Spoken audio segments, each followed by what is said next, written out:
Buenas, bienvenido al ilustre Colegio Oficial de Médicos de Málaga.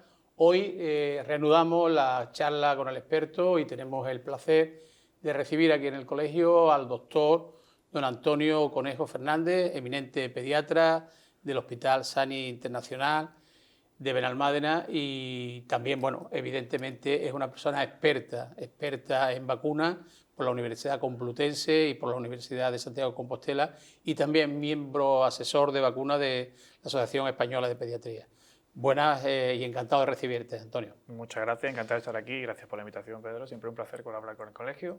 Y el colegio es un placer recibirte. Hoy vamos a hablar de temas pues, que son muy prevalentes, que son muy de calle, lo que los pacientes nos preguntan en las consultas y los que las madres ahora con los grupos de WhatsApp y los grupos de comunicación pues siempre están hablando de vacunas, de inmunizaciones y a raíz del COVID es algo pues bueno que está muy de la preocupación de la población, aunque se sabe que las madres siempre han estado muy preocupadas de las vacunas porque tienen mucha experiencia con la vacunación del calendario de vacunas. Lo novedoso de este año es que se inició desde el 1 de abril de 2023 al 31 de marzo del 2024 la campaña de inmunización sobre la bronquiolitis, que es novedoso en el calendario andaluz. Y bueno, y por eso es el tema de que lo podamos tratar, si te parece, porque bueno, es algo novedoso y la bronquiolitis a las madres les suena porque hay mucha patología y en realidad a veces hospitalizaciones importantes, ¿no? Entonces, para centrar el tema, Antonio, ¿qué es la bronquiolitis? La bronquiolitis como tal es una infección respiratoria que se puede producir por muchos virus, lo que pasa es que la mayor parte de las veces y los casos más graves suelen producirse por un único virus, que es el llamado virus respiratorio sincitial, al que solemos denominar por sus siglas, de VRS, que seguramente le sonará a alguna persona. Y es una infección que afecta por definición a niños pequeños, por debajo de los 2 años, sobre todo a los más pequeños, es más grave cuanto más pequeño es el niño, y produce una infección respiratoria que no solo afecta a la vía alta, la vía respiratoria alta, nariz, garganta, sino que también afecta a los pulmones y por tanto produce pues, mucha dificultad para respirar, algunos niños necesitan incluso oxígeno, y en determinados casos, sobre todo, como digo, en aquellos niños más pequeños y en algunos niños con algunos factores de riesgo, con algunas enfermedades previas, pues puede hacer que el niño tenga serios problemas para respirar y a veces puede ser un caso grave. Y además es algo extraordinariamente prevalente, una infección que ahora si quieres lo discutimos, pero que afecta a muchísimos niños durante todos los inviernos. La vacunación o la inmunización en campaña se está realizando en niños menores de 6 meses. ¿Por qué motivo?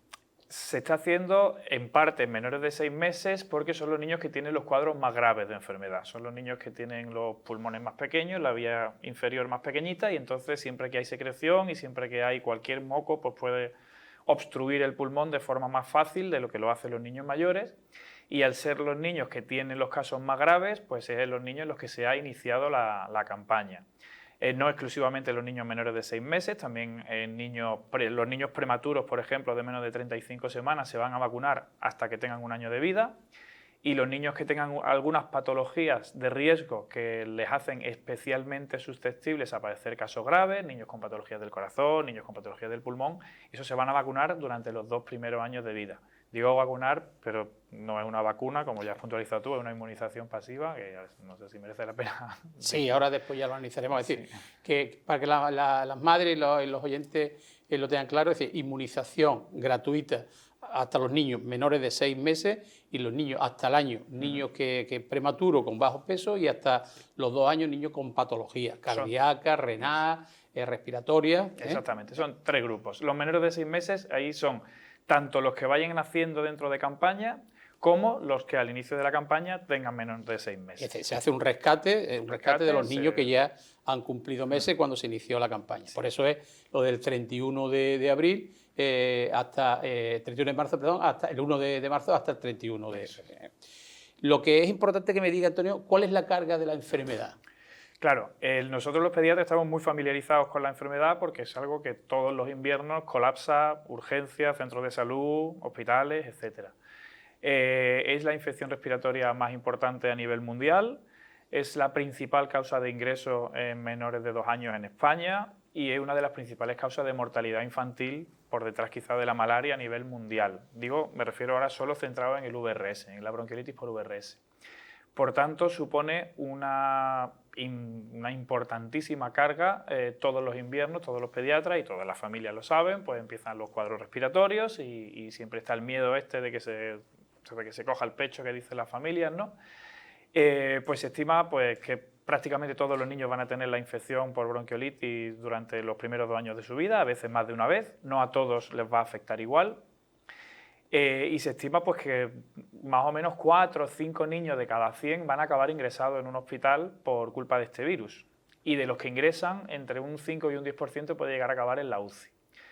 De tal forma que, como digo, el nivel de demanda y el nivel de asistencia ocasionados por este virus pues es enorme todos los años y de ahí la importancia de disponer de medidas preventivas frente a él. Efectivamente. Repito, porque es importante lo de la cifra de la campaña para que no haya ninguna confusión. Un niño nacido 1 de abril de 2023 al 31 de marzo del 2024, eso con respecto a esta campaña. Me imagino que en años posteriores ocurrirá como con la gripe, que las campañas serán similares. En la instrucción que tenemos de la Junta de Andalucía hace referencia muy específica a esta campaña, puesto que en esta campaña se dispone de este anticuerpo, de esta vacuna, llamémoslo, y luego lo especificamos. Es esperable que para el año siguiente hayan algún otro producto más y tenemos que ver, o tienen que ver los responsables de esto, cómo van casando las distintas estrategias y es posible que haya algún cambio. Así que todo esto de lo que vamos a hablar ahora es exclusivamente de este año porque tiene en cuenta las herramientas de las que tenemos este año. El año que viene habrá que ver. Bueno, el año que viene te emplazo a hacer otra charla de perfecto. Para ver cómo está el tema de la bronquiolitis. Pues yo creo que es una patología que influye y que preocupa mucho a la población, a la familia. Has dicho que menores de 2 años, casi la mayoría, han tenido contacto con la bronquiolitis. Pero por el virus respiratorio sincitial o por cualquier otro virus que provoque... Hay muchos virus que la producen, lo que pasa es que es verdad que porque la bronquiolitis es un cuadro clínico, es decir, es una serie de signos y síntomas que pueden estar causados por diferentes virus. Yo ahora estaba refiriéndome al virus respiratorio sincitial, que es el más grave y el más importante. Y lo que pasa es que el mismo virus puede afectar de forma diferente, como de hecho lo hace a distintas personas. La mayoría de las veces será un cuadro respiratorio, un catarro, un moco y tal, pero como digo, hasta muchos desarrollan una bronquiolitis como tal, de tal forma que sí que hay afectación pulmonar, dificultad para respirar, muchos de los cuales se podrán tratar en casa, y en torno al 4 o 5% de ellos acabarán necesitando un ingreso hospitalario. Siempre hablando de VRS, de virus respiratorio sincitial. Evidentemente, porque no todos los niños tienen la misma estructura, la misma capacidad inmunológica y tampoco la misma edad, ¿no? Es lo mismo con la bronquiolitis, un niño en menores de 6 meses que un niño de 1 año, un niño de 2 años o un niño más La mayoría de los ingresos se producen en menores de 2 años, pero sobre todo en los pequeñitos, menores de 6 meses, fundamentalmente menores de 6 meses. Muy bien. Bueno, ¿y cómo se trata? Es que esta novedad de la introducción en el calendario de vacunación, entre comillas, gratuito, ¿en qué consiste? Claro, son 2 cosas diferentes. Por un lado, el tratamiento. Una de las mayores necesidades que teníamos de tener una medida preventiva es precisamente porque el tratamiento es muy escaso o ninguno. Como la inmensa mayoría de las infecciones virales, no tiene un tratamiento curativo, no podemos dar un antibiótico como hay para las infecciones bacterianas, ni tenemos ningún producto que realmente acelere la curación o evite las complicaciones. Si el niño necesita oxígeno, se le pondrá oxígeno. Si el niño no come porque se fatiga, pues se le puede poner algún suero, alguna nutrición enteral. Y a veces se ponen algunos aerosoles que facilitan o que hacen que el niño respire mejor momentáneamente durante un rato. Pero eso no cambia las complicaciones, no acelera la recuperación de la enfermedad, ni existe ningún tratamiento como tal. Por eso es tan importante disponer de una medida que evite la enfermedad, porque estamos ante una enfermedad que, 1, es muy prevalente, muy importante y produce casos graves, y 2, no tenemos ningún tratamiento específico para curarla.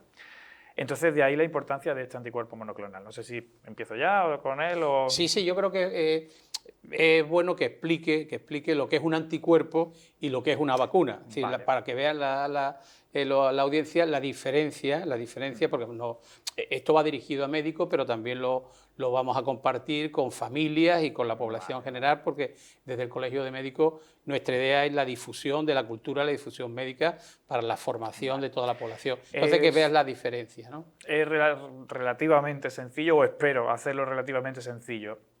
Cuando utilizamos vacunas puras en el concepto de lo que entendemos todos por vacunas, lo que hacemos es introducir una parte inactivada, a veces viva, pero que no es capaz de producir patología, del germen frente al cual queremos vacunar. Por ejemplo, ahora con la COVID se ha hecho muy famoso, yo creo que a todos nos suena la proteína S, ¿no? Es un trozo del virus que cuando yo tengo contacto con ese trozo de virus, mi sistema inmune genera una serie de anticuerpos, genera unas defensas que van en sangre y que me van a proteger frente a ese virus la próxima vez que haya contacto con él. De tal forma que la vacuna, repito, yo me meto un trozo de virus o un virus que está atenuado o que está muerto para que mi cuerpo sintetice una serie de anticuerpos, una serie de defensas frente a él. Esa es la vacuna estándar. Esto que se ha incorporado este año no es exactamente así. Esto es lo que llamamos una inmunización pasiva. Y eso significa que no estamos metiendo ningún trozo ni vivo ni muerto de ningún virus ni bacteria, sino que estamos metiendo directamente el anticuerpo, la defensa. De tal forma que mi cuerpo no tiene que hacer nada. Yo le meto los anticuerpos para que cuando el virus tenga contacto conmigo, esos anticuerpos que me han inyectado me defiendan frente a él y evita que se produzca la infección.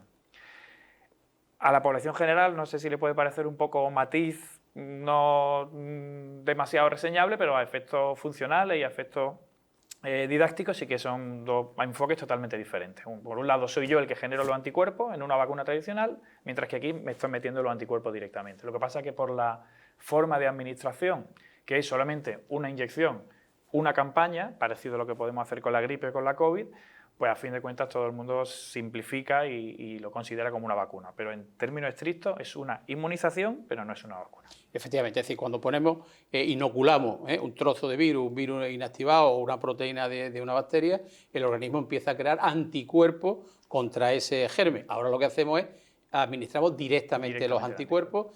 Lo que ocurre es que la salvedad y el inconveniente que tiene una limitación en el tiempo, los anticuerpos, ¿no? Claro, cuando yo tengo contacto con un virus, esa inmunidad hemos comprobado, yo creo que todas estas cosas con la COVID más o menos nos acaban sonando y me estoy permitiendo hablar de algunos términos que entiendo que la mayoría de la gente comprende. Cuando nos ponemos una vacuna, nuestro sistema inmune se estimula y produce una serie de células. Unas cuantas de ellas van a producir estos anticuerpos, pero hay otras células, que son las células de memoria, de las que seguro que todo el mundo ha oído hablar, y que hacen que esa inmunidad dure bastante más tiempo, en ocasiones de por vida, depende de la vacuna, pero el hecho de que mi sistema inmune haya intervenido en la producción de anticuerpos hace que esa respuesta sea mucho más duradera. En este caso no, en este caso al meterme en anticuerpos, mi sistema inmune no tiene ninguna célula de memoria, con lo cual esos anticuerpos poco a poco van a ir desapareciendo, poco a poco van a ir desintegrándose y se estima, a día de hoy, tenemos datos de que estos anticuerpos pueden durar, o lo que se establece en ficha técnica es en torno a 150, 180 días, parece que ya hay un dato que dice que puede durar un poco más, pero no es una inmunidad mucho más duradera, es una inmunidad para la campaña y para el año que viene pues habrá que hacer otra cosa, pero no se espera una inmunidad más duradera con esto. Efectivamente, es decir, el motivo de administrarlo ahora es cuando la incidencia del virus respiratorio sincitial, de la bronquiolitis, es mayor, claro. Y entonces se hace la campaña en este periodo y se irá repitiendo en años sucesivos. Sí, sí. Muy bien. ¿Y cómo ahora, actualmente, con esta novedad de estos anticuerpos, cómo lo prevenimos? Pues ¿Cuál es el nombre o de qué estamos hablando? Estamos hablando de un producto que se llama, el nombre técnico es Nirsevimab, que es un poco raro, pero bueno, el nombre comercial es Beyfortus, que está financiado por parte de la Junta de Andalucía y en general yo hablo de Andalucía, pero está financiado en todo el territorio nacional. Somos uno de los primeros países en el mundo que ha conseguido introducir de forma financiada y universal este Beyfortus en el calendario y estamos muy contentos por eso y también estamos deseosos de ver qué va a pasar y de qué impacto va a tener en la salud de los niños y en el sistema sanitario.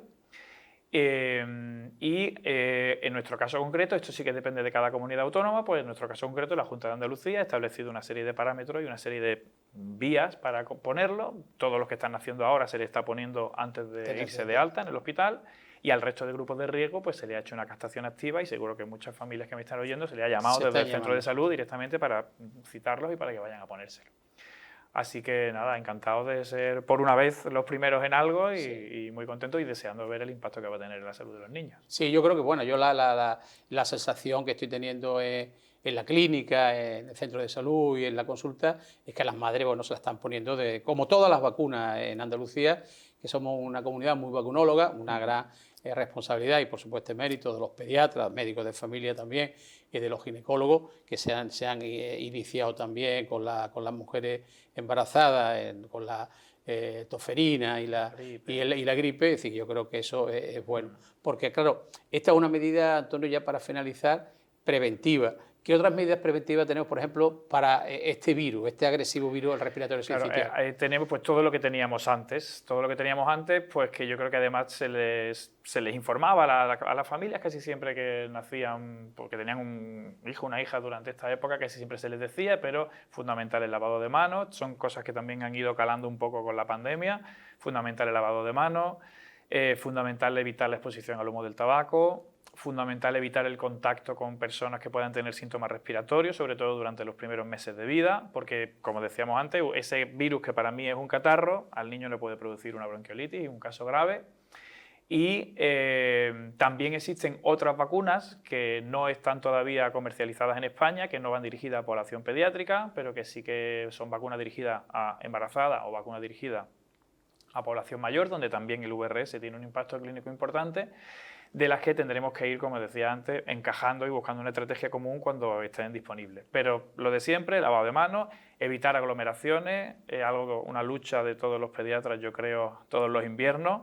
Nace el niño, se meten 25 personas en la habitación o van 25 personas a visitarlo, tosiendo uno, fumando otro, y eso, aunque se entiende que tiene un papel social, pero sí que a nivel epidemiológico, cuanto más personas haya encerradas respirando en un sitio cerrado con un niño pequeño, más posibilidad hay que de coja un virus, este o cualquier otro. Así que, aparte de las medidas generales, el NSM va. Sí, yo creo que esta conclusión es fundamental y además yo creo muy práctica para que las madres, las familias en general, los abuelos, los convivientes con niños pequeños, se tengan muy en cuenta el lavado y el contacto, sobre todo cuando se tiene algún tipo de patología, no está en contacto con el niño.